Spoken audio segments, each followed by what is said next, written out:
right. Hello, hello, everyone. Welcome, welcome back to the Bishop's Corner. Tonight is an awesome night to be on the program. My name is Philip Reed. I'm the producer for the Bishop's Corner, and I am glad to see everyone who is watching on Facebook and YouTube. Yeehaw! You have joined. Great program tonight, and we're glad to have you. We have our author and speaker, Tana Session, and she's going to be joining our panel tonight. We're very excited to have her. And at this time, I'm going to turn it over to our host, none other than the Honorable Bishop Dr. Herbert Stott. Thank you very much, Phil. I really appreciate that. Well, welcome back, everyone, to the Bishop's Corner. My name is Bishop Dr. Herbert N. Scott, the Chief Prelate of the Liberty Hall Cathedral of Praise, right here in good old Brooklyn. Well, tonight, my friends, is a very special night. Oh, yes. We have the guest tonight, author of the book, Working While Black, A Woman's Guide to Stop Being the Best Kept Secret. We welcome tonight Dr. Tana Session to the program, a renowned author and speaker on the subject of race and cultural diversity in the workplace. Welcome, Dr. Tana Session. We just want to thank God for your presence, young lady. It's indeed an honor to have you coming all the way from the West Coast.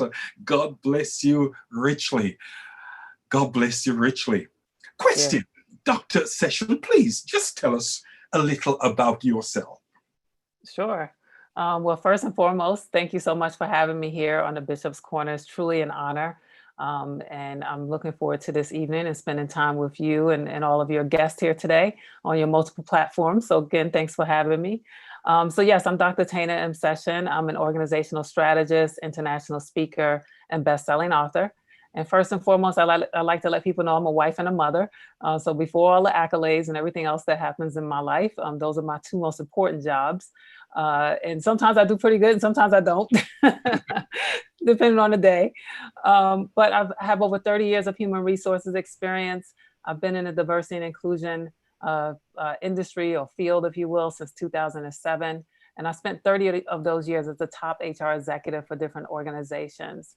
And luckily for me, 6 years ago, I was able to create my own path and become an entrepreneur. And now I do HR consulting for different public companies, as well as government agencies and private industries, where I'm going in and helping them with their HR through the lens of diversity and inclusion. Dr. Sessions, certainly it's a pleasure to have you here this evening on the Bishop's Corner. Well, guess what? We're here to talk about your book. Oh yes, Working While Black, A Woman's Guide to Stop Being the Best Kept Secret. Dr. Session, what really inspired you to write on this particular subject? Well, a couple of things, really. I had someone that really pushed me in this direction. So I've written books before. This is my fourth book, but I never wrote one that was as transparent and authentic as this one. So I had a colleague or friend, Dr. Lois Frankel, and she wrote the New York Times bestseller, Nice Girls Don't Get the Corner Office. And I was sitting on her board of her nonprofit, and she said, Tana, you know, I have a lot of Black women that come when I do speaking engagements about my books, and they oftentimes are asking me for advice on how to handle certain situations. And a lot of these I've never faced before because first and foremost, I'm not a Black woman.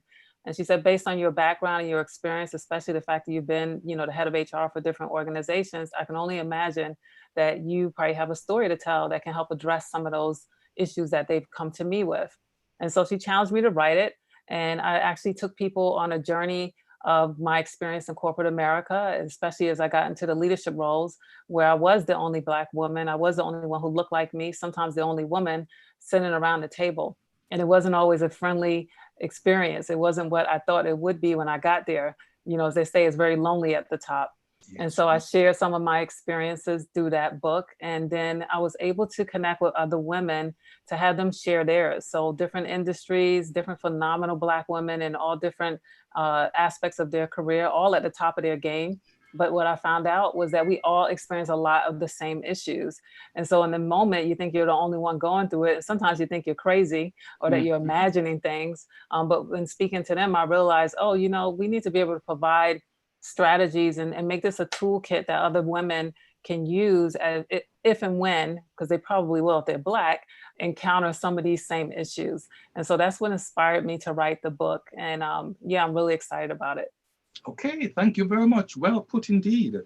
Thank Dr. you. Session, what are some of the obstacles you find in corporations as it pertains to minorities or African Americans? Yeah. So first and foremost, I would have to say that it starts really from the recruiting process, right? So having hiring managers that either have a bias, whether unconscious or implicit, about who they think is the right person for the role. So that's where it really starts. And I go even further to say, oftentimes it even starts with the actual job descriptions, because sometimes there's language in there that is not, that doesn't lead someone like me to think that either that's an organization for me or that I qualify for that position, because they put so many requirements within the job description. And then once you get in the job, if you're lucky enough, the system itself is not set up for you to succeed. So you don't have the same support systems, you don't have mentors, you don't have sponsors.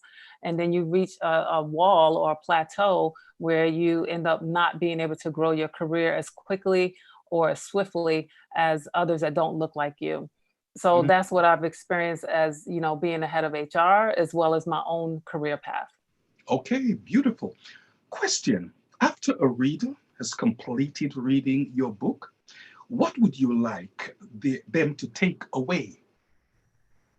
Well, first and foremost, I want them to know they're not alone. So, like I said, it's lonely at the top. And oftentimes you think, a couple of times you may think, well, am I crazy? Am I imagining this? I want people to know that, microaggressions are real, because a lot of times that's exactly what we're experiencing as marginalized people. And then, secondly, I want them to be able to take away some action in terms of what they can do to turn things around for themselves, learn how to navigate these systems that weren't built for us to succeed, so we can figure out how to win at this game. Oftentimes the rules change once we're in it, but how do you figure out how to change those rules or how to catch up? What does it look like to have a sponsor? What are some of the characteristics you should look for, as well as a mentor and an advocate? What does that even mean? And I tell people it's important to know how to build your own personal board of directors. So I talk to individuals about what that means and how to do it successfully. Dr. Sessions, thank you very, very much. Listen, we will indeed be coming back to you shortly. We, of course, would like to welcome our audience right now. Thank you very, very much for tuning in to the Bishop's Corner. We also would like to thank God for our panel that's with us again tonight. We thank God for the Reverend Dr. Heather Francis that's with us. Thank the Lord for Apostle Lucian Roas. Thank the Lord for Bishop Neville Wollaston and also Pastor Richard Mackenzie. So glad to have you all here with us tonight. We are on the subject of racism in the workplace. And as we have been discussing this subject of racism, question, how are we to address this issue when we are confronted with it? I want to put this question, first of all, to our panel. We'll start with Reverend Dr. Heather Francis and then over to the Apostle. Well, first of all, good evening, everyone. It's so good to be back in the Bishop's Corner again. I look forward to this session every week. I look forward to interacting with all of you. It is a tremendous blessing. Particularly, I want to give God thanks for our Dr. Session for coming on. She's such an accomplished woman of God that I really just give God thanks for her. In response to your question, how do we address it? I want to just go back or revisit an experience that I had, particularly in corporate America. Many years ago, I worked for a Fortune 500 company, and I had gotten to the place in my life that I achieved a great deal of knowledge and experience in finance. And I was the only Black woman in a very large company, the only Black and the only female in the finance department as an accountant. And it came time for my review. And the young man who sat me down to do my review, he wasn't the original person that hired me. He actually inherited the position. He sat down with me in the room, and as he pulls out the paper and we're about to go over my progress, he looks at me and he says, you know, if I was here when you were hired, you would not have gotten the job because I don't hire roaches. And so he was referring to me as a roach, meaning a Black person, not particularly a woman, but a Black person. But on top of that, here I am, a Black woman. And I believe that we experience the greatest variety of microaggressions in corporate America, as Dr. Sessions said. 40% of Black women are questioned with their judgment as compared to 36% in white women and 27% in Black men. That's a fun fact. It means that when I did my work, I presented it with a spirit of excellence, meaning that when I submitted my spreadsheets, my financial spreadsheets, I checked my numbers over and over and over again to ensure that whatever I was presenting, there were no questions by my male counterparts, and let alone my white male counterparts. So I was on top of my game.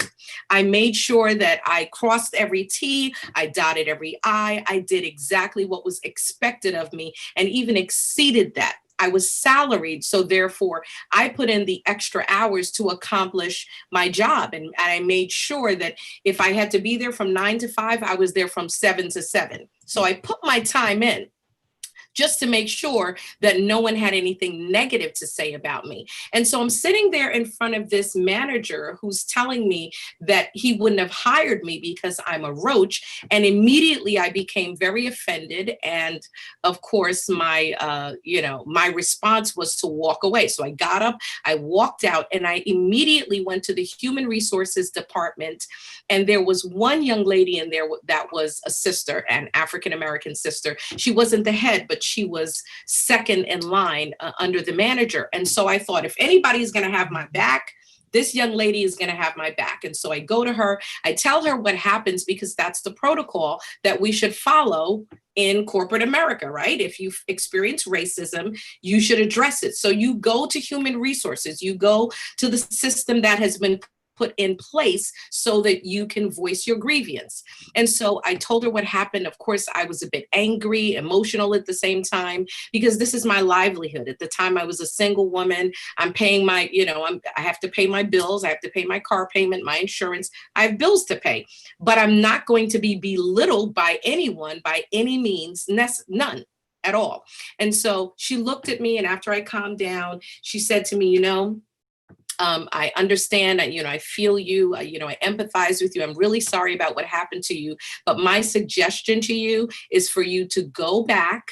You have an excellent job. You're making really good money. You're in a great position. And so I have to tell you what that felt like. It felt as if I was being granted a privilege of being in this social club or this arena of men that work in this environment.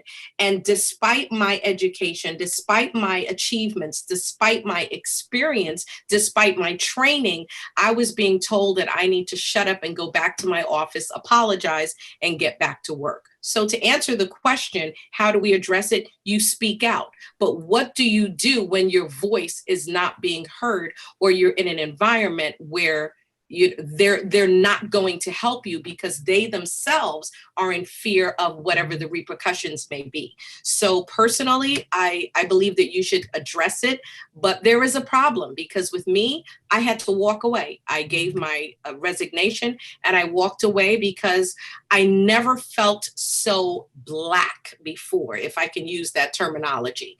And in that position, I never felt Black, Dr. Sessions, but at that moment, I felt Black. And so I said, no, I've never been made to feel like that before. So my response was fight or flight. Yeah, I fought, but guess what? I'm going to get out of here for my sanity. So I left. Dr. Heather Francis, question. Now, I tend to know your temperament. Yes, you do. How did you feel when someone called you a cockroach? Can I be honest, guys? Be honest. Be honest. I was pissed off. I was angry. I'm gonna keep it real. I was not thinking about Jesus. Okay. I was very, very upset. And literally I even got payback. I'm going to be honest with you, Bishop. If it was now, I would not have done it, but you have to think back. I mean, this is back when I was like, maybe, I don't know, 23, 24, around that age. And of course, that's, more than 25 years ago. So of course I wouldn't do it now, but you know what I did? I was actually so angry about it that I sat and thought about retaliation. I wouldn't do that now, guys, I don't recommend it, but I was very angry. I'm gonna be honest, listen, we wanna be real on this show. We wanna be real. So Bishop, you know me, I was really angry, and I had acquired, what do you call it? The little, guys, help me. What is that? The little stick that you put in the drive. Yeah, thumb drive. Yeah, the thumb drive. So I was responsible for doing the bank reconciliations for 124 stores. At the time, I had 122 complete, and I had 2 more. And I was responsible for coming up with the policies and the procedures and how to actually go about doing it for the loss and prevention department. And so it had never been done before of the history of the company. No one actually came out with a manual on how to do it. So they asked me to do it. So from the first day I started, I was there for about 7 years, and I was there for a long time. And so I did it. I started there when I was young, and I worked my way up, and I was really proud of what I had achieved. And for this man to look at me, beautiful Black me, and tell me I'm a roach. What? I said, you know what? When I was done, Bishop, with that thumb drive and my complete manual, it was over 100 and something pages. I had it all on the thumb drive. And the day I was leaving, the entire company, over 2,000 people, gave me a going away party. And he was the only person that did not come. And it was maybe 50 people were Black out of the entire 2,000 people. And he made sure he left a note on my desk that said, please make sure that you leave the thumb drive. I said, okay, no problem. And when I was ready to leave, Bishop, I took my briefcase, I took my papers, and I took my thumb drive. And that was my payback, because I was angry, and that was my way of getting back. So I was upset, Bishop. I'm not even gonna lie. Listen, we thank God that at that time the rapture did not come. Thank you, Jesus. Thank you, Jesus. Apostle Roas, please weigh in that same question, sir. Would you please? Apostle Roas. Thank you, Bishop Scott. It's certainly an honor for me to be here tonight. We want to welcome Dr. Session and the panel. The workplace supposed to be a beautiful place. Some people, Bishop, would rather, we'd like to get paid for what we work, but some people would rather get less money and be in a place where they enjoy the workplace or where they love what they do. So it was Khalil Gibran, the Lebanese writer, who says that work is love made visible. Work is love made visible. And so when a man goes to work, he want to be respected, you want to be honored. You don't want your manhood to be challenged. Richard Branson, I think he's the CEO of Virgin Atlantic. He says, train people well enough so they can leave. Treat them well enough that they don't want to. I love work. Work is in the Bible. But working in a place that you're not treated based on performance, but on preference. And so in America, it's a problem. What's the population of Blacks in America? 14%, about 40 million. And there are only 3 Black CEOs of Fortune 500. In the history, there were 2 women, none at present.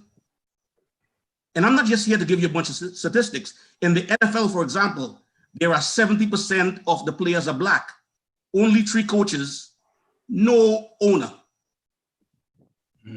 NBA, there's about 80% colored. One principal owner, you know who it is, Michael Jordan, Charlotte Bobcats. So now it's not just the days of Jim Crow where there was white only bathroom, but it seemed like there was only white only corporate America. It is said that of all the CEOs in the Fortune 500, 91% are white male. Isn't that something? So we face these things, and we got to speak about it. We got to bring awareness. I had one personal experience in the workplace, and I was so stressed out. I heard Bishop Wollaston once says that you want to leave, but you think about you the breadwinner and bringing home the bacon to the family, and you got mouths to feed, so to speak, and you just can't leave. So sometimes work can be stressful where you are treated less than. I'm retired 5 years ago from the New York City Department of Sanitation. So I work for the Lord, I work for the church. But when I retired 5 years ago from the New York City Department of Sanitation, I had some encounters, and I had a white supervisor that didn't treat me right. I remember once I was on light duty working, and when you go to work there, you have to take your look at all the garage and look at the parking lot and make sure everything was all right. So I was on light duty. And when we all gathered, 200 men, when we gathered there in the 12 to 8 shift, he would make fun of me. But not only did he make fun of me, one night he sent me home. I was working the 12 to 8 shift. He sent me home at 2 o'clock. And then one day he had me out in the rain. I mean, he could have told me sit in the truck or sit in the car. So he was giving it to me. And when the guys, he was a very funny guy, but when the guys came together to work, he would tell them, at that time I was driving a BMW, a 7 Series. That was about 12, 13, 14 years ago. So what I'm saying is like, I'm not supposed to have a BMW. So he says, guys, let's take up an offering for Pastor Rojas so he can pay for his BMW. So I spoke to him about it, and he wasn't paying me no mind. So I was like a laughing stock. I said, I'm going to take care of this. And you know, sometime in life, you know, education is powerful. It's the great equalizer. And not everything you got to cuss and scream and carry on. I said, I'm going to take care of this. I pushed the envelope a little bit. Now, I was the pastor of the church, so I made sure I wrote a letter. Now, the letter, I used the church letter heading, and I made the secretary put it together nicely. Very good. And when I came to the shift, and he made all the fun of me, I said, can I have a word with you? I have a present for you. He said, what's that? I said, I got a gift for you. And I gave them a letter, but the letter was not closed. The envelope was open. I said, give this to the chief. I said, but you can take a look at it. Try to destroy it because I got the original. He went in and he read the letter and he stayed quiet. When everybody left the garage, it was just myself with him. He said, Rojas, we need to talk. So, oh, you want to talk now, huh? So he began to say, Rojas, listen, I didn't mean what I say. I was joking. You know, I'm not going to bother you for the rest of the night. You could do whatever you want. Okay. So he gave the letter to the chief. Next day, the chief called us in the office, the union delegate, and he had to go downtown the next day. And he started calling all the guys that I work with. He said, can you talk to Rojas, please? Tell him to drop this. I got 2 girls. I could get fired for this, man. Come on. Don't play me like that, Rojas. I didn't mean nothing. I'm not racist. Well, I tell you what, he was begging me, literally almost tears in his eyes, to leave it alone. I eventually forgive him. Dr. Heather, I forgive him. Against him, you know, and guess what? They gave me back my 6 hours, and from that time, he never messed with me again. As a matter of fact, he transferred out, and guys told me, Rojas, you caused him to transfer. And when the supervisor now give the guys problem, they say, Rojas, Pastor Rojas, can you give us a letter? So, you know, I took care of that. I'm gonna say this and close. After that, about 2 years ago, after he had left the garage, I went to work in Brooklyn to a different garage. And when I walked in there, somebody said to me, good morning, Rojas. And I looked, I didn't recognize him because he's a heavyset guy. He lost a lot of weight, so I didn't recognize him. I said, oh my God, that's you? He looked at me, he put his glasses down. He said, Rojas, I ain't messing with you. you know, and after that, we became good. So what I'm saying, sometimes you got to stand up. It might sound funny, but there is problems in the workplace, and sometimes it's stressful. You leave the job. I was so stressed. He sent me home. I feel less than. I couldn't leave the job, but I took care of business. So what I'm saying is people are speaking up more than ever before. Like I said on Sunday, I did a sermon with 10 lepers, and the Bible said they lifted up their voice and they cried to the Lord. And David said, I lift up my voice and the Lord heard me. And so we have to speak more than ever before of what and take. Can't be quiet anymore. To be quiet is to be complicit. Thank you. Thank you very much, man of God. Listen, it's been said that problems never solve themselves. We have to confront. We definitely have to confront. And sir, you did. God bless you, richly. Bishop Williston, talk to me. Same question. Pleasant good evening, Bishop Scott, and to my esteemed colleagues in the panel. Special greetings also to Dr. Sessions. Thank you so much, Dr. Sessions, for taking the time to be with us this evening, and also for the work that you do and continue to do. Certainly you are an inspiration to many, especially women of color, and for that we thank you so very much. Well, Bishop, we've all had an experience at one point or the other when it comes to racism or discrimination in the workplace. For me, it was a little challenging, no doubt. You know, I think it was Kenny Rogers that said you got to know when to hold, know when to fold, know when to walk away. Know when to run.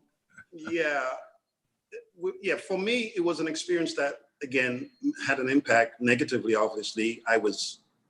This is 30 years, at least 35 years ago.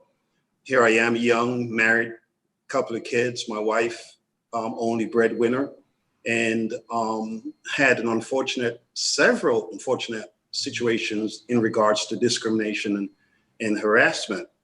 I had to make a decision, a concerted decision as to what do I do? I'm the only breadwinner. You know, do I walk away? Do I stay on with my ego being bruised? I remember one time, I'll never forget this. I remember one time the supervisor said to me, so at that time, maybe 2, 3 kids and only one car, by the way. So that time my wife went back to work. I had to drop the kids to babysitter and drop her to work and get to work for 8 o'clock. Yes. The joker told me, if you late again, guess how late I was? 2 minutes. Dos. This is dos? Whatever. 2 minutes. I was late for 2 minutes. And he told me, if you're late again, I thought you get like 5 minutes grace period, 7 minutes grace period. Child, let me tell you, did I not? It was, I mean, you think about this. You're trying to keep the roof over your head because that's what you're taught to do, you know? So back then it was a little more challenging and difficult, but I think today we're in a different place. Thank God for that. So we have, whether it's HR or PR and some of these companies, they're making sure that they don't get into these kind of situations because bad publicity.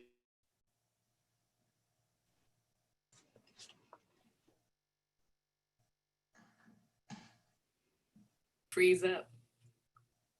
We lost you, doctor. Bishop Frost. Further my education. Oh, there we go. I had to make sure, you know what? Let me get a plan here because this is just not working out for me at all. Yeah. So I had to further my education, up my game a little until I was comfortable enough to say, you know what? If I walk away from this today, I can walk into this tomorrow. If I can walk away from this, I'm good. So that's what I've done. But again, today it's a little different. It's a little bit more easier. Not to say the challenges aren't there. You know, so my question, maybe Dr. Session can sometime in the panel on the program speak to the fact that the idea that what do you do? It's like I was stuck. 2, 3 kids, 1 car, babysitter, and the whole 9. And you have to put up with the nonsense if you want to keep a roof over your head. So yeah, the challenges are great, but I'm thanking God that we're in a different day today. And we don't, not to say it's not here. Yes, right. It's there, but at least we have options. So I'm thankful for that. Okay, thank you very much, man of God. Okay, this time we'll be asking Pastor Richard McKenzie to weigh in. All right, good night, everyone. Bless you, Bishop Scott. Amen to the panel, to Dr. Session. God bless you. Thank you for being with us tonight. Amen. I enjoyed everything that everyone has to say. I'm going to be looking at it from two different standpoints, the standpoint of the employee and also the standpoint of the employer, because right now I'm actually in the place of the employer. So I want to make sure I touch that as well. So for employees, the first thing that I would say is know your rights. Know your rights. And, when you're hired, you're not just hired to be anybody's servant or slave. You have rights as well. There's something called the EEOC, which is the Equal Employment Opportunity Commission.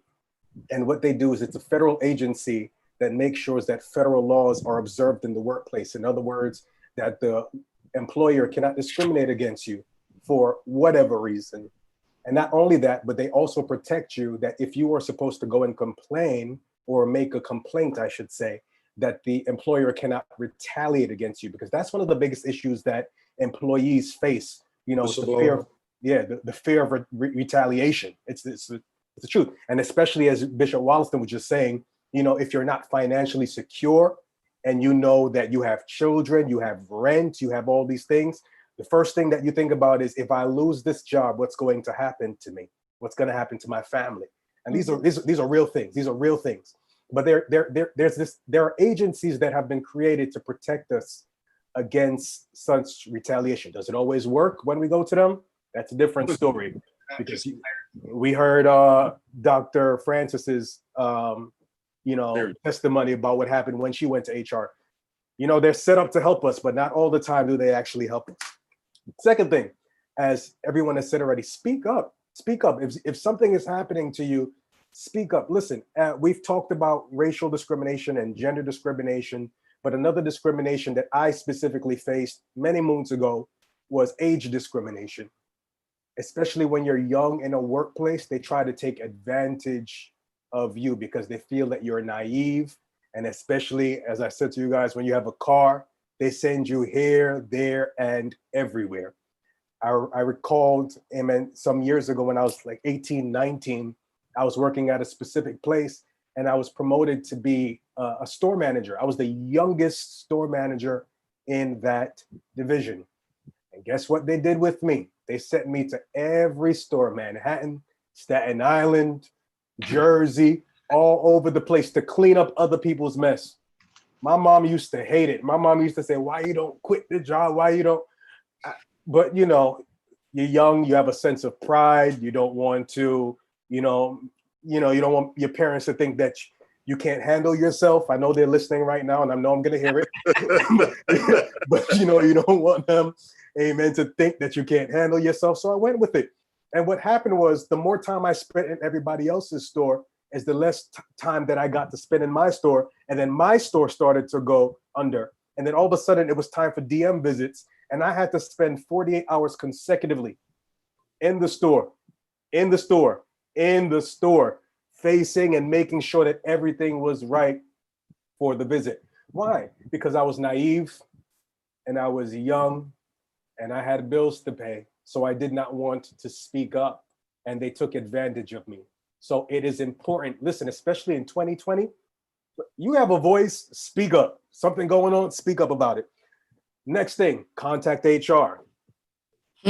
Sorry, Dr. Francis, but we should still contact HR. Even if it might not work out in our favor, we should make sure that we contact HR. And if some of you have unions, contact your union, speak to your union representative and tell them what's going on, but speak up. Now, as an employer, because right now my title is corporate manager of a dermatology practice right here in the New York City area. We're in every borough. As employers, we have to do our part as well. We've been talking about continue the conversation. It's in the workplace as well. If I'm a Black manager, I believe that it is my duty when I meet up with my colleagues, because we always have these dinners, these free dinners that we go to smooze one another. Listen, we have to bring up the conversation, especially right now, it's a hot topic, bring up the conversation. Not only that, training. There should be anti-racism training in the workplace. I just had to endure sexual harassment training a couple of months ago, where I had to learn that there's more than the two genders that I learned when I was a baby, which was male and female. I just had to learn a whole different definition of genders that I didn't even know existed So now, when I started it, I said, all right, genders, male and female. They started to say a whole bunch of stuff. My eyes was like this. The same way, the same way that they can teach us these things, is the same way that they could train us, amen, to be racially sensitive in the workplace. And not only that, as employers, I think it's important that we also cultivate diversity. If you're putting teams together, don't just put all the Jamaicans together or all the Black people together or all the white people together. Come on, try to intermingle people so that they can get to know each other, that they can work together, because that helps to break up all the stereotypes. Because let's be honest, we all have these little stereotypes that we have in our heads about other races. And once we get to know each other, those stereotypes will start to diminish. So that's what I have to say on that topic. Thank you, man of God. I want to put a question to Dr. Session and to the panel as well. Okay, and the question is this, and this is just piggybacking off the back of Pastor Mackenzie. What steps can we take to eliminate racism from the workplace? What steps can we take to eliminate racism from the workplace? Who's Well, Dr. Session, please, go ahead. that's a good question. Who's we, right? we? Well, I think first and foremost, education is key, right? Because, much like Pastor McKenzie said, all of managers, all leadership should be trained on what is unconscious and implicit bias, what is microaggressions, how do stereotypes impact hiring decisions, promotional decisions. So once that level and that foundational education is taking place, much like the harassment training that companies have to do, or managers and employees have to do every year or every 2 years, depending on your state, I do agree with him that this should be part of that mandatory training. So that's a lot of the work that I'm doing with my clients, is having them embedded into their annual training compliance. So that way it's continually reinforced, and eventually, just like sexual harassment, we know new genders are here and we have to recognize that, but we also know, what does harassment look like? Even if I'm a bystander and I see it, I know I can report it. Well, there's also bystander bias, right? So if you see something or hear something happening, you should know that you can report it or you can step up and address it. So the education is going to be key, from the leadership, the top of the leadership, all the way down to the frontline employees. And, I've talked to my son about this. He's 24. He was out there protesting here in LA. And I said, I may not see the work that I've done and what you guys are doing right now in terms of changing the dynamic of the conversation in the workplace in my generation. I hope I do. But if you think back to the civil rights leaders, we just lost John Lewis and, C.T. What's his name? Villiam, right? I can't remember his last name. But, they got to see a Black president, but the problems are still here, right? So there's still work to be done. So I think it's going to take time. Hopefully we'll see it in the next generation, Gen Y, the millennials. And if not, then maybe even Gen Z, because that generation is the most culturally and socially and ethically diverse group to enter the workforce. And they have zero tolerance for the stuff that we tolerate and that our parents and grandparents tolerated. So I think that they're bringing a new voice to the table. That's going to start the conversation, is going to continue, and they're going to call things out, whether it's right there in the workplace or on social media. This whole cancel culture is being driven by them and the actions that they're taking right now. So they know the power of their voice. They see the impact of it pretty quickly. You see a lot of companies have come up and apologized and addressed their issues. And, it's because this generation is forcing, pushing the envelope. So I think that's what's going to help with eliminating racism in the workplace. Now, we're going to have certain institutions, whether it's government agencies, because like I said, I do some work with them. They're going to be slower on the path, right? So they're going to be a little slower to drag along. But again, as this new workforce comes in, they're going to be forced to change. We had to change the way we do business because millennials started entering the workforce. That's why a lot of cubicle walls came down. You had open workspaces because they came in the workplace and they said, hey, we need to be part of a team. We need to have this interaction with each other. This is what we're used to. Companies bend it and they started doing open floor, workspaces and changing their benefits, offering pet benefits and stuff like that. So again, because they forced the conversation to change, that's what's going to take place. Bishop Williston, what steps do you think we can take to eliminate racism from the workplace? Well, again, I think what we're doing right now is having a conversation. We at least need to start there. I've always looked at it from the angle, or from the perspective of who really benefits from racism in the workplace. Mm-hmm. Who really benefits? Definitely not me. If no one was benefiting from it, why are they still doing it? Why is it still going on? You know, when you talk about discrimination, racism against people of color, I was just wondering, and again, I'm not an expert, I was just wondering if, let's say, their desires to keep us at a certain pay grade so that we don't accumulate generational wealth.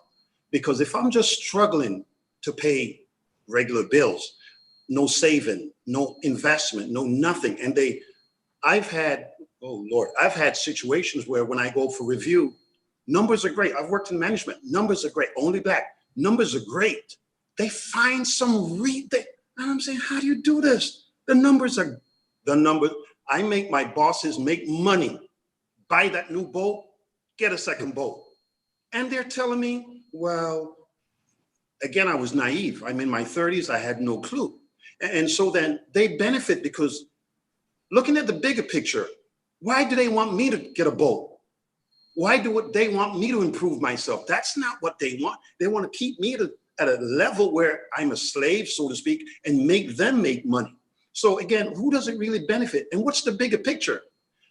Generational wealth for the whites or the Caucasians, it's a way of life. For us, it's primarily non-existent because again, if I can barely manage savings, investment, college funds for my kids, no, I'm just trying to survive. So I'm just wondering if there's a bigger picture to that. Pastor McKenzie, you touched on it, eliminating racism in your answer. But let's just stretch it a little further. What do you really, really think we can do to get rid of this thing in the workplace? Key word is rid. Word is rid. Lord have mercy. I think we've been having this conversation for about 400 years now, probably more. I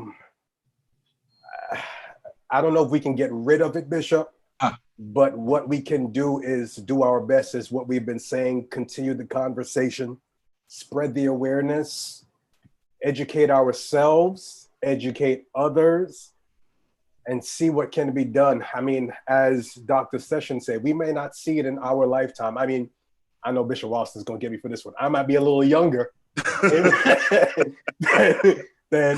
than some of you, amen. But I still don't know if I will see it in my lifetime. But we have to encourage our children to speak up, to do what they're doing, because if you can just touch one person, that person can touch another person, that person can touch another person. And eventually, even if we don't get rid of it, hopefully it'll get better. Okay, thank you much. Dr. Heather Francis. Well, honestly, Bishop, racism is a global issue, as we know. It's been going on for so many years, and the problem is many times it's being ignored. But the problem is staying silent.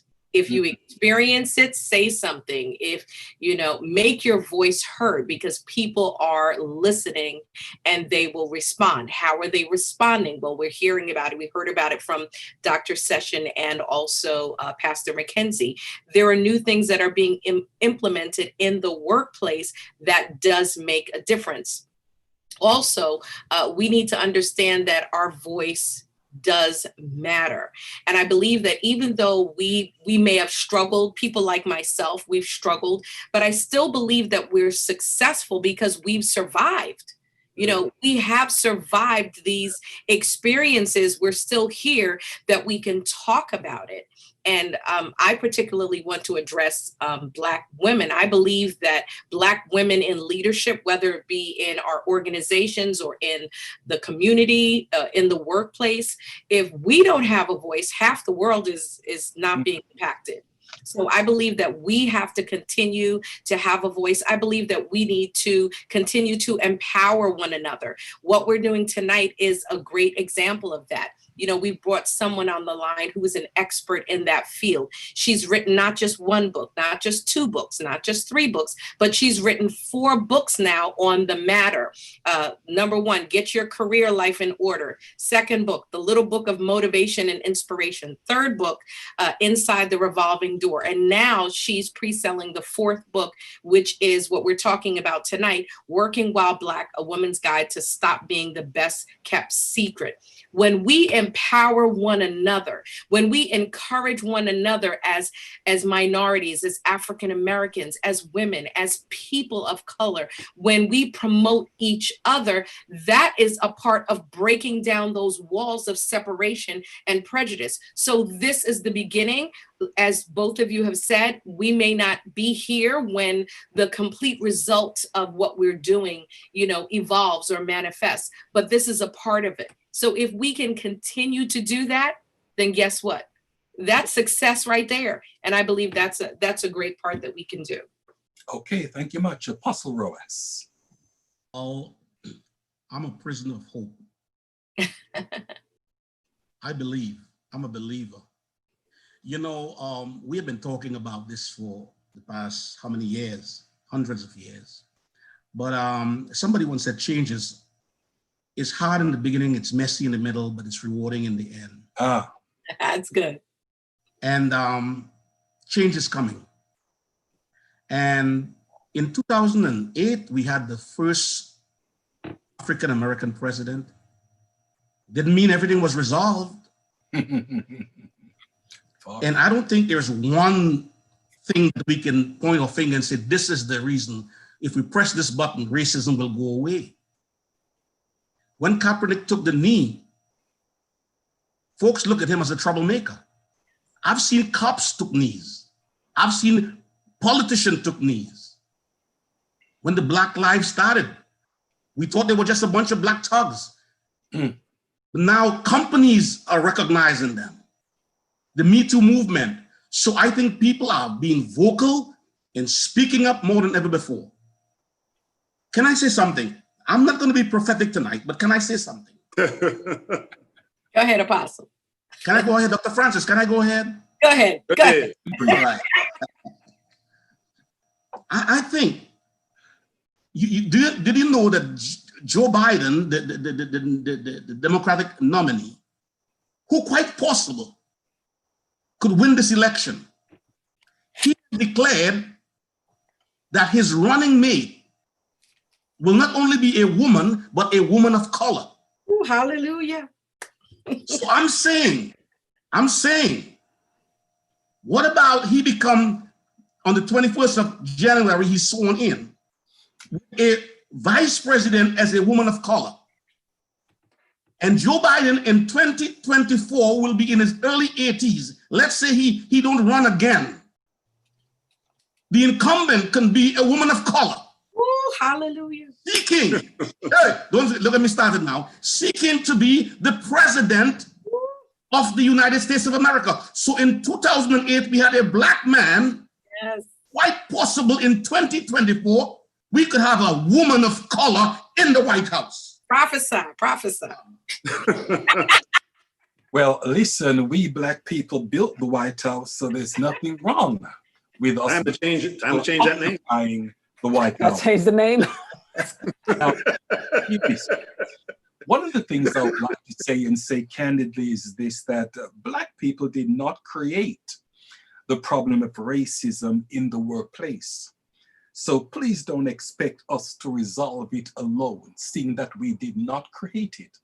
Now, the question that I would like to put to the panel is this, okay? What do we say to people people of color like us that sees racism and we don't confront it? Because as you know, there are people that see it and experience it, but they don't confront it.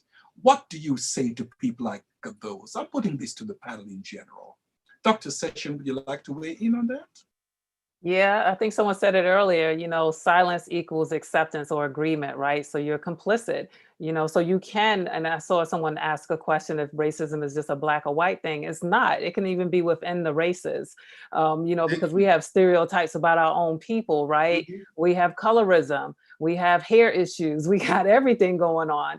So I think if you're a person of color and you see someone else who's marginalized, that may not even be from your same ethnicity or your same gender, and you don't speak up, then you're just as guilty and complicit as the person who did it or who said it.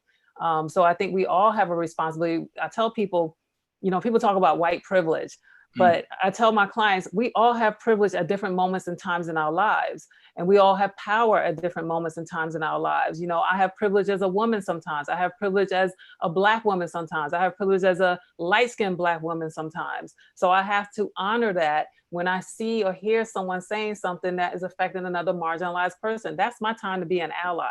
So everyone's talking about this branded word ally, and I tell them ally is a noun. It's a verb, not a noun. It takes action. So you have to be willing to put yourself out there. Like John Lewis said, he wasn't scared of dying because he knew he had to put his body out there to fight the good fight.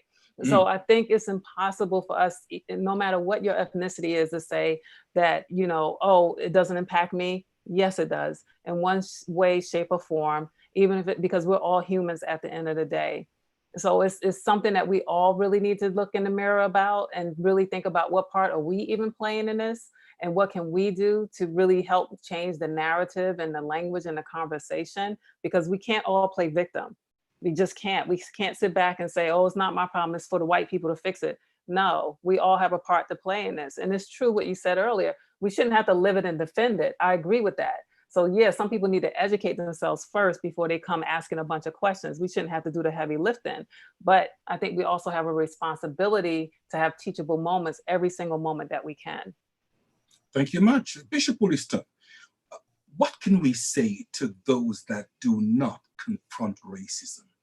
Well, I just thought about, I wanted to pose this to Dr. Session in regards to the situation with Dr. Heather, with her HR manager. She was powerless. What do you do when she's not able? Look at the advice she gave her. I mean, she was powerless. Number two, we spoke a little while ago. Well, we didn't really speak, but in regards to a whistleblower, look what's happening with whistleblowers today. I mean, this is at the highest of the height. And look so are we damned if we do or damned if we don't? Excuse my language. I mean, what do we do? Before she responds, can Dr. Session, did you read the comment that just came through on the chat Oh, from? no. Yeah, because that ties into what Bishop Wollaston is just saying. I didn't see. Can you read it, please? So the comment is from Dornell Reed. A month ago, I complained to HR about the racist treatment from my then supervisor and manager. I was the only Black individual in that department. And unfortunately, I was removed and placed in another area to work. I spoke up and they retaliated against me. Mm-hmm. Absolutely. Now, I don't know her situation or position. 30 years ago for me, it was 2 or 3 kids, 1 car, rent, the whole 9. What do we do? Yeah, and there are a lot of people in that situation right now today. So it's not just 30 years ago, it's right now, right? So we all, for the most part, living paycheck to paycheck. And like you said, there's no savings, no generational wealth. We can't depend on friends and family because they're in the same situation that we're in.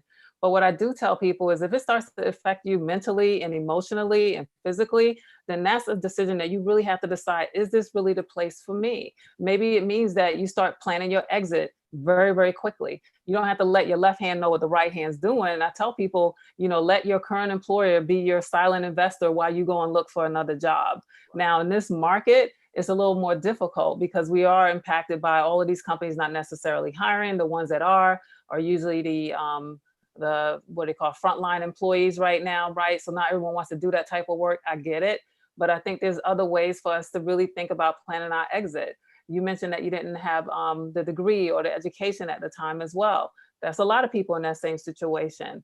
But fortunately, right now, a lot of organizations are offering free certifications and they're offering opportunities for people to learn new skills that's going to help them be successful in this new age that we're going into around technology, where a lot of the skills that people used in the past are starting to fade away because technology is taking their place. And so now we have to think about, I need to upskill. How do I do that? Well, you go and research and you find out what types of opportunities are out there that are minimal or no cost, because plenty of companies are doing it. And in particular for communities of color right now, they're throwing money at us. So I say take advantage of what's out there. And again, keep your job. Don't let them know what you're doing, but go out there and get as much education or certifications that you can that can help you transition and pivot to another job where you won't have those types of experiences. So I think, yeah, it's a tough decision. It's definitely a personal one, but at the end of the day, we all have a choice. I've been in some tough ones myself and making lots of money and decided it wasn't the right thing for me and I had to leave and left without any type of security blanket or anything to really land on. But at the end of the day, it all worked out. So sometimes our own fear is going to stop us from even being willing to take that chance to see what else is out there. And, you know, that's not to say you're not going to encounter problems at the next job. I most certainly did, but you learn how to navigate through that. And then you learn how to set yourself up for success going forward. I shared with you guys before. I'm sorry. Dr. Sessions, the person that just made the comment in regards to the racist retaliation she's experiencing on her job, would you suggest that she further this with the EEOC?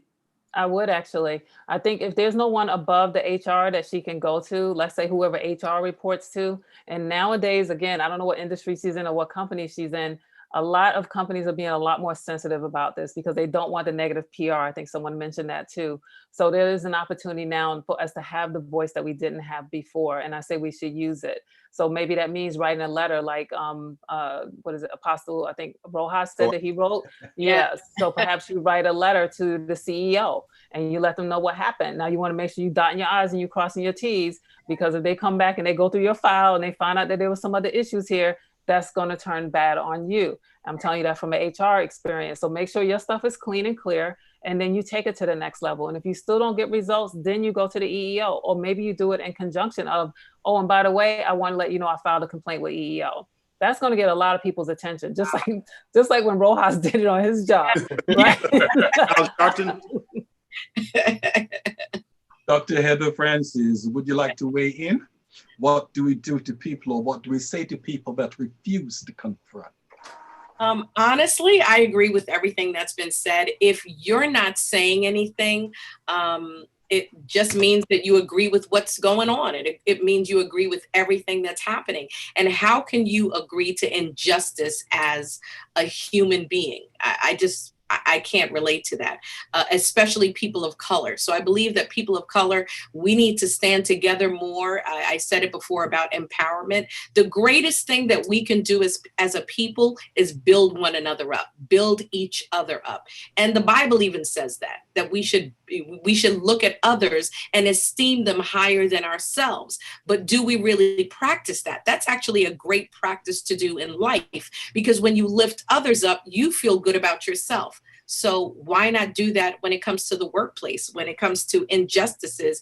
Talk about people who are being marginalized, especially Black women, because we have a double burden. We're marginalized based on our gender, based on our race and ethnicity. So it's like we get a double whammy when it comes to being marginalized in the workplace.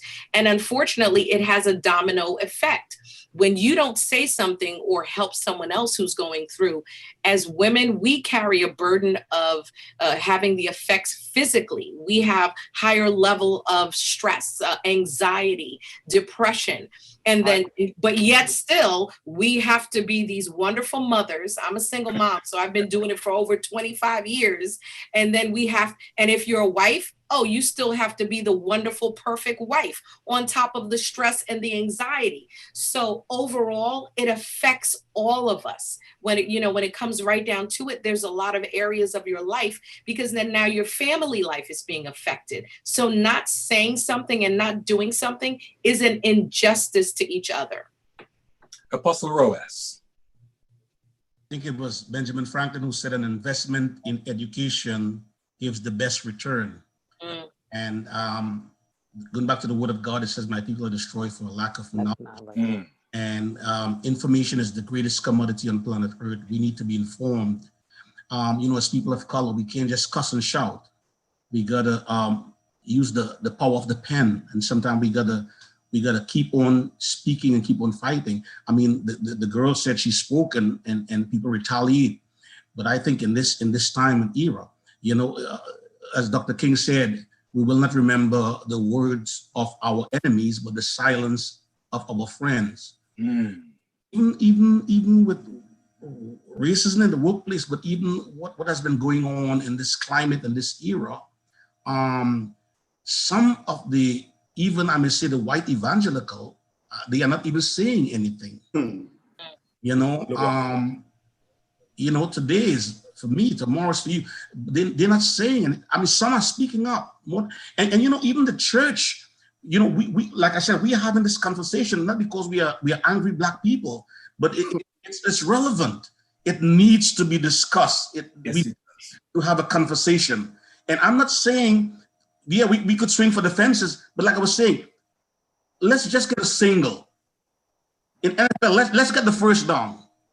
In basketball, let's just get a basket. We got to keep chipping away. We can't stop. We can't get frustrated. We can't get fatigued. We can't throw up our hands in despair and say, I'm done. So if we could be smart in how we handle things and be informed and be educated, I think it will help us.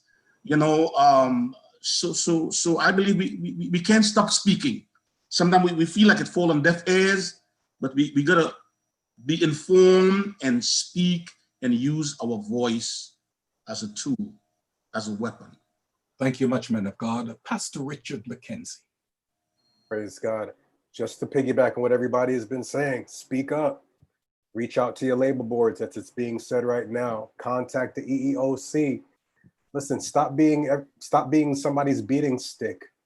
Especially right now, me personally, I look at it this way, that a lot of time we talk about physical abuse, but sometimes the mental and the verbal abuse and the emotional abuse outweighs the physical abuse at times. And can you imagine, as Dr. Francis says, not only that, but you are so overwhelmed with what's going on that you even go home and probably take it out on your family, you take it out on your wife, you take it out on your children, all because of what's happening.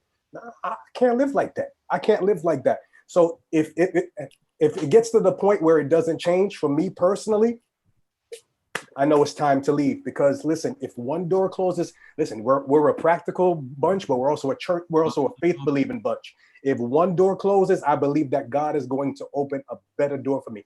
David said in his word, I was young and now I'm old, and I've never seen the righteous forsaken, nor his seed begging bread. I'm not saying that the one time something is done to you, just jump ship. I'm not saying that. Go through all your options. Do whatever you have to do. But if it is persistent, listen, you see this mind that I have? You see this heart that I have? I can't carry any extra heavy weight on me. I cannot. I have 4 children to come home to. I have a wife to come home to. I cannot come home and my head feeling like it's going to explode. No, not me, no way. If it's getting to that point, I believe that God will open another door for me. Pastor McKenzie, you have a wife, you have 4 children, and you're pastoring 2 locations, sir. Yes, sir. Do have a lot on your plate. I want to put this question to the panel, and I'm going to ask Dr. Session, of course, to weigh on in. How can we create an environment of psychological safety in the workplace? Now, mark my words. How can we create an environment of psychological safety in the workplace? Because sometimes you can be at a place working, but honestly, your mind really isn't there. So how can we really create an environment of psychological safety in the workplace? Dr. Session, would you please? Well, I'm a firm believer in healthy boundaries. So again, much like Pastor McKenzie said, if this is a place that's impacting you emotionally, physically, you can't stop thinking about it in a negative way. That leads to trauma and post-traumatic stress syndrome. Again, I was a victim of that, and I thought I could change them. I could prove to them, I could work harder, faster, stronger than the next person, and they'll love me. Well, that's not necessarily what happened, right? I wore myself out to the extent of my own health, and it wasn't good. It wasn't healthy. So I think if we're experiencing something like that, again, it's time to have that healthy, honest conversation with yourself to say, is this really the place for me? I don't care how many years you've been there. I don't care how long it took for you to get to that position. There's another organization that will value you and what you bring to the table and probably pay you more. So, that's the part that like he said, it's about the faith, right? Like sometimes it's the side of a mustard seed, but you gotta believe in it and be willing to take that chance for yourself. You got to put yourself first, because at the end of the day, I'm telling you, I've sat around these tables with these executives for many, many years, and I still do it as a consultant. And at the bottom of the day, what matters to them is the mighty dollar, So yes, you may think they love you and they all know your name. But at the end of the day, when they have to cut costs, the only thing they see is a name on a piece of paper, and they're just going to slice right through it and keep on going without any emotional attachment to that. So just know that there is no loyalty in business. It's disheartening for some to hear that, but it's the reality of it. Yes, companies are now having a new awakening to their own conscious about, how they've treated employees in the past and what can they do about the ones they currently have and the ones that they eventually want to recruit. So there's a window of opportunity there for things to change. But until they do, to protect your own psychological welfare, you have to set those healthy boundaries and then know when enough is enough. Just walk out the door. Dr. Sessions, I'm 3 years away from retirement, getting the big full package. What do I do? Yeah, take a leave of absence.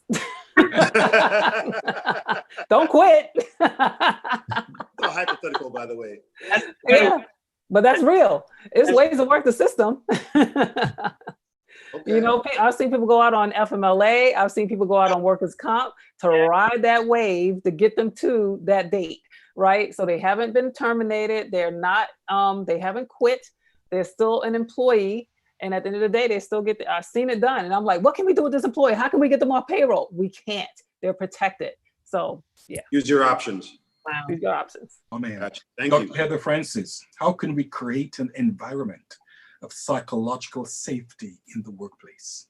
Honestly, Dr. Sessions hit the nail on the head. I also think that it would be great when you're looking for, this is mostly for the younger people, that when you're looking for a place of employment, that you try and see if you can research wherever you're looking to get employed, that they have programs, they have things that are put in place for your psychological or emotional health. I know I worked for quite a few companies in my lifetime, and very few of them had it, but they did have something in place. They had resource numbers, resource hotlines, and departments that you could call if you needed help or if you needed emotional problems, psychological problems. So there are things that are put in place in companies that can help you. But at the end of the day, you are your own, greatest advocate. You advocate for yourself. And so you have to be able to recognize and know when you're not being valued for your true worth.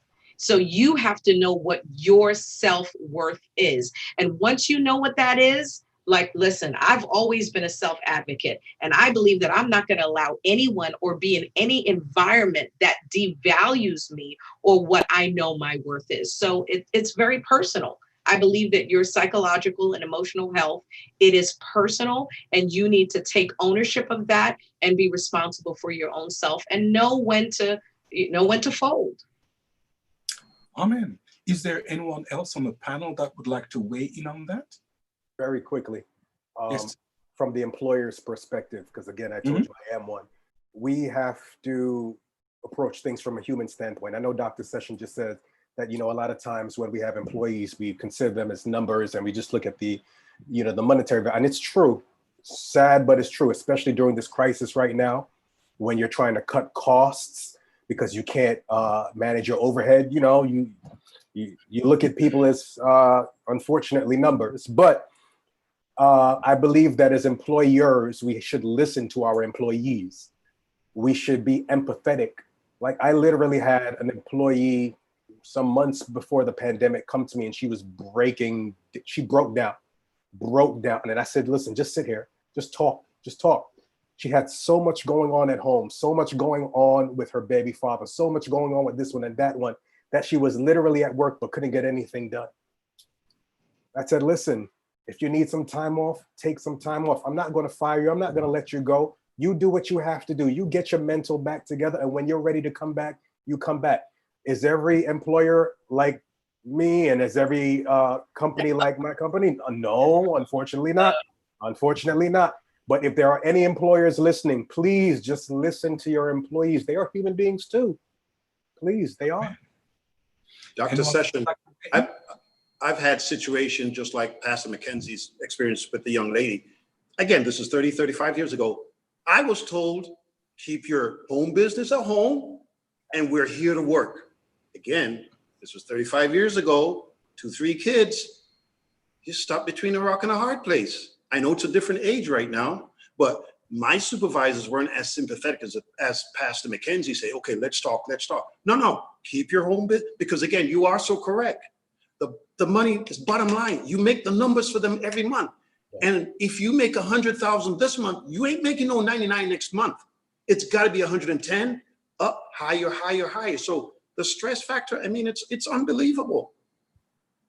Yeah, and you're right about that was one of the things that, especially being head of HR, that I would sit across the table and tell people. So I was guilty, but things have changed. You're right, things have changed, right? And in particular, now over the last 4 months, I've talked to many organizations and been a keynote on different events where the message is that the workplace invaded our home now, right?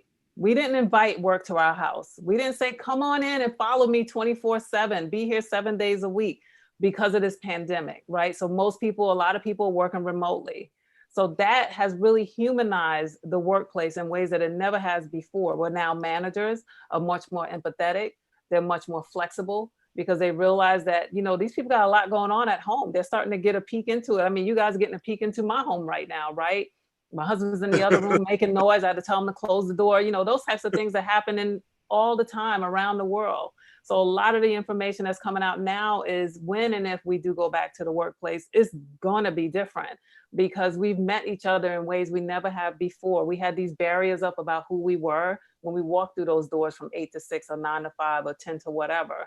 And now we come back to the workplace. That doesn't go away. You still know like what kind of pets I have, what my roommates look like, my spouse, my kids, what they act like when they're on camera. And now we have a different type of relationship. We also told people don't talk about race, politics, and religion in the workplace. And now that's all we're talking about is race, politics, and religion in the workplace, respectfully, hopefully, and sometimes very passionately, but the conversations are happening. So now it's really about you're bringing your true authentic self to the workplace now. And that means your problems are going to follow you.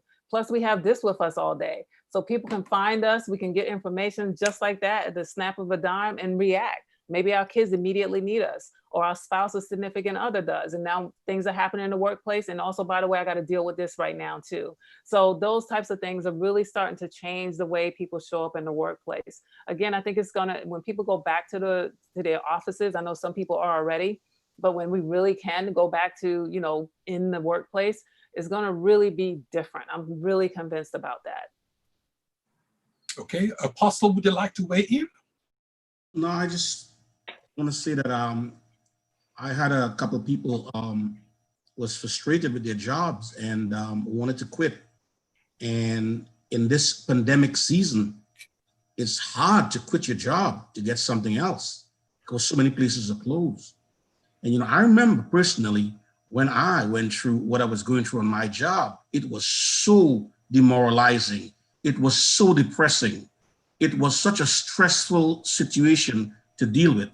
And I think when companies create a good working environment, I think workers can be more productive.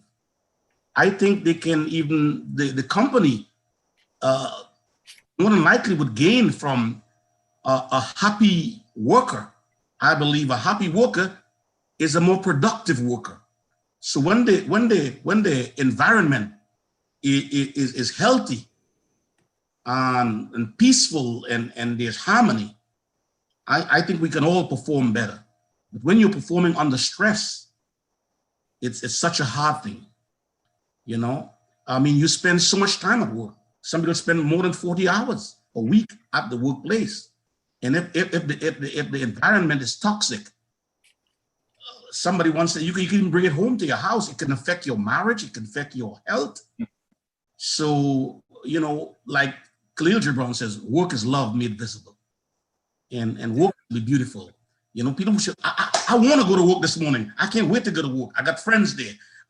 You know, we got good bosses there, good supervisors. But when you're going to work to a place that is toxic and there's tension and there's blackmail and there's racial tension and backbite and gossip, I mean, it's not a healthy environment.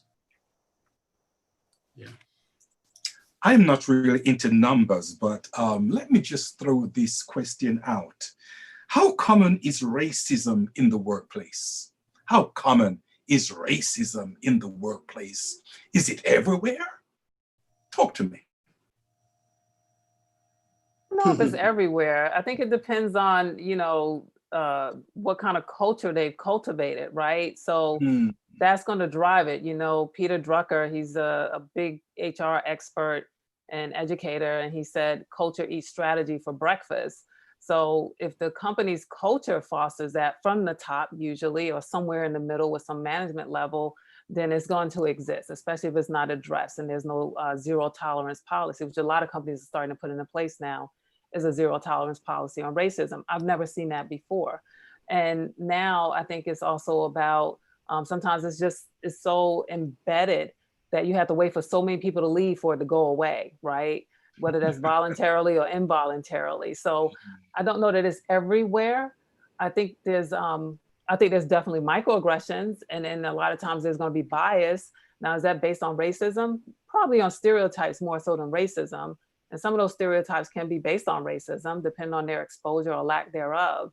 But I can't really just with a broad stroke generalize it and say that it's everywhere. Anyone else like to weigh in on that? Well, let me ask you this last question here. Are there any way that we can approach racial equity at the workplace? Racial equity. Is there a way for us to reach racial equity at the workplace? Bishop Scott, you're asking these questions and you start with the we, and I'm always asking, who are the we? We, the Black people, we, the employee, we, the employer. I just want a little bit of clarity. Who is we? Yeah, who's we and us? If I'm on the other side, what incentive do I have? Right. Well, let me rephrase that then. This is not a reflection of your question at all. I'm just thinking out loud. I understand. Well, what do you think of that question? Is there any way that racial equity can be reached in the workplace? I think it can be reached if the powers to be want it to be. Yeah. Only if they want it to be, because unfortunately the burden shouldn't be on us. We didn't create this thing. And for some, you know, it's like white folks who say, okay, I don't understand. So help me to understand. I don't understand your plight. I don't understand Black people. But can we talk? Help me to understand. What do you do? Dr. Heather Francis. Well, honestly, Bishop, how can we change it? How can we, honestly, you have to be at the point where you think that I can use my difference to make a difference. What do I mean by that?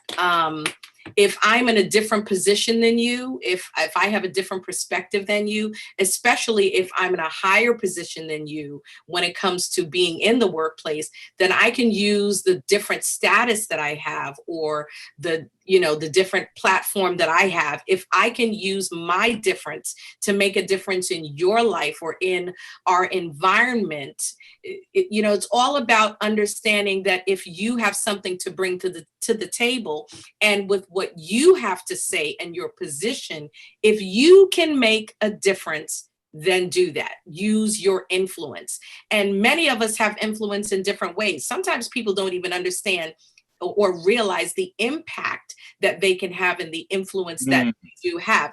Every single one of us sitting here right now on the panel, we have influence. And if you can use your influence or your difference, or how you're different than me, how you can use your influence to make a difference and make things better. Even for me, if you can come into my world and come into my arena and use your influence and make a difference, then so be it. The problem is, a lot of times, because of the systemic racism, I know I say it a lot, guys, but it's true.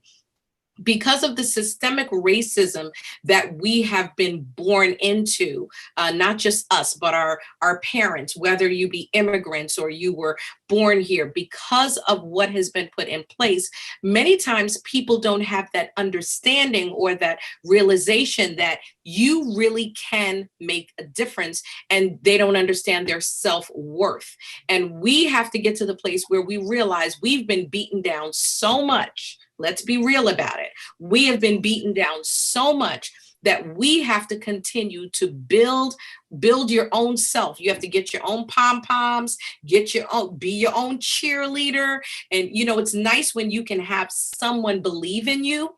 I think it's wonderful when people have support systems, or a husband or a wife, you know, someone who can be that helpmate and be that co-cheerleader. But what if you're like me and you got me, myself, and I, and thank God I got the Father, the Son, and the Holy Ghost.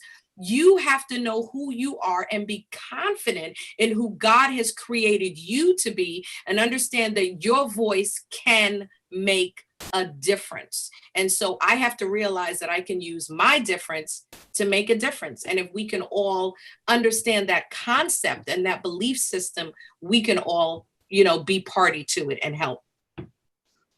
Dr. Heather. Yes. Dr. Heather. Yes. I barely made it from Mexico, Guatemala, wherever. I just got here. Listen, I got this little job. It's a janitor position. That's the last thing I'm thinking about right now. I'm thinking about my peoples back home. I'm trying to make a little something to send back to them. I'm going to have to deal with what I have to deal with to make it happen. What do you say to that? Bishop, you are preaching to the choir. You're preaching to a woman who came from absolutely nothing. When my ex-husband left me, I had zero, zilch, nada, nothing. And I worked from having nothing, absolutely nothing, needing to find people to help me. I literally would reach out. This is where communities come in. And I know that a lot of people don't understand that the advantage to being a part of a church is great. Oh, yes. Yes. If you are not in a church, find you a church, honey. Because I was calling up church folks saying, listen, I have to go to work for 12 to 14 hours. I have a great opportunity to work my way up in this company, but I need someone to help me watch my children. I had strangers. Of course, you have to screen them. You have to know them. Use that wonderful gift of discernment. And yes, I struggled. There were times when me and my kids, I will never again eat another Vienna sausage in my life from the dollar store. Hello, somebody. But now I can go to the store and buy Red Lobster. I can go buy my own lobsters and eat them, cook them, and even go to the country where they're making the lobsters and breeding them. Hello, somebody. Hallelujah. Don't you bet so. So it was not easy. It was not easy, Bishop, but I did it. It's not impossible. What I'm saying is, when you have drive and you have ambition, and when you have a desire to have a better life and to get out of the little one room that I was in, and I was struggling, you know what got me out of that little place? Starving. Wow. Being hungry. I was hungry. I was poor. I felt destitute. There were times when I was hungry. I had no food to eat. And I said, this is not going to be my portion. This is not going to be the rest of my life. I'm getting out of this room. I'm getting out of this limitation, because this can't be all God has for me. There's got to be a better life. And I busted my butt. Yes, I struggled. I had to pinch pennies, eat from the dollar store. But guess what? I'm not eating from the dollar store no more. Thank you, Lord. Amen. Hallelujah. Dr. Francis, whatever you've been drinking, give me some. Give me some. Don't tell us Give it's me some. Starbucks. Listen, is there anyone, time is going, is there anyone else would like to weigh in? I'll weigh in on it if you don't Okay, mind. go ahead, woman of God. Thank you much. So will there be racial equality? I have to think back to the last 10 years of work I've done in diversity and inclusion on gender equality. And that's been the focus really for D&I for almost 10 years now. So we have more women in leadership. We have companies that have closed the gender gap between men and women in the workplace. And I think that, you know, we're going to have to do the same type of work, hard work that we did with gender equality. We're going to have to do it with racial equality. It won't happen in every single organization at the same time. It won't happen in government agencies at the same time, but I think eventually it will. There's still some companies that are lagging. You know, on average, Asian women make 97 cents on the dollar to a white man. White women make about 87 cents to the dollar to the white man. Black women make about 65 cents to the dollar of a white man, and Latinx women make about 56 cents to the dollar of a white man. That's just here in the US. Now, the World Economic Forum is saying it's going to take 200 years globally to close the gender gap. So if that says anything, then you know how long it's going to take to close the racial gap. And that's why I said, I don't know if we're going to see it in our lifetime, but I give power to the next two generations and the one after that that's coming along that's going to continue carrying this torch and doing the work.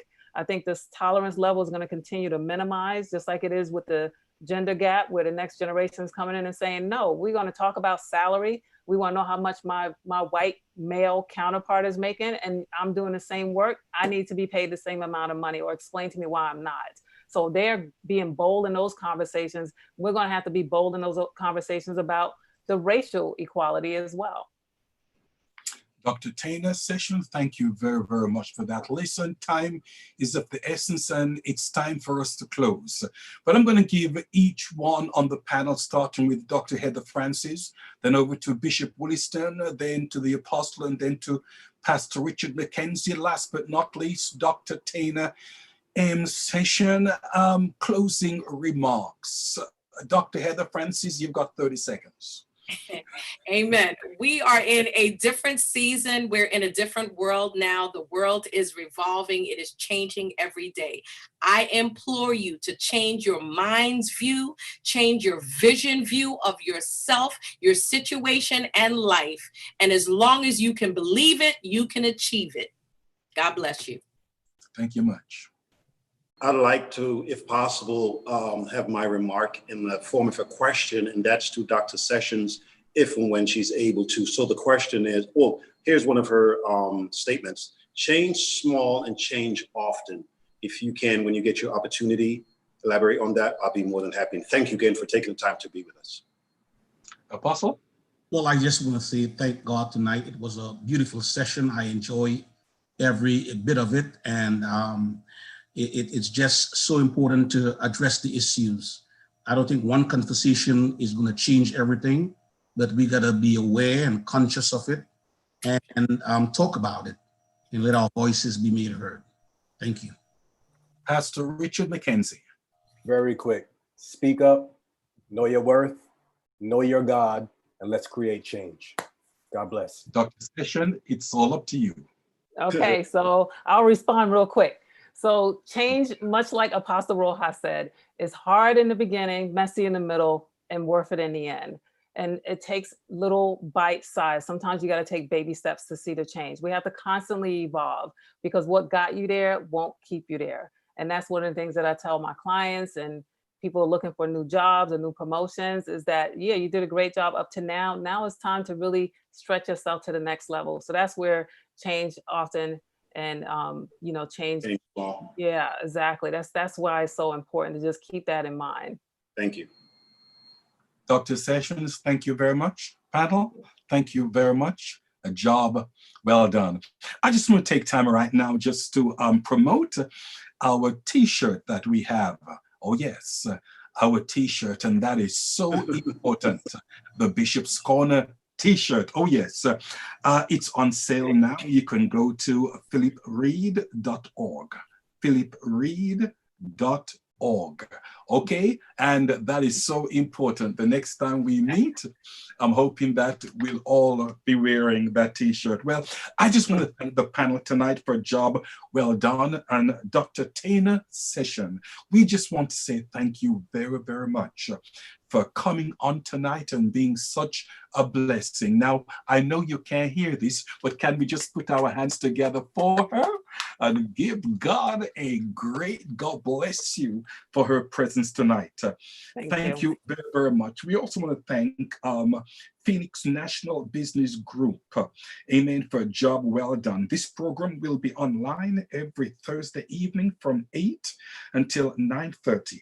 Our goal is to empower you to prosper even as your soul prospers. God bless you all. And I just want to thank God for Philip Reed, who is the producer, who does a fantastic job.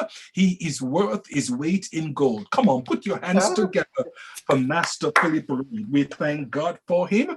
Listen, God bless you from the Bishop's Corner. Looking forward to see you next week, same time. God bless you.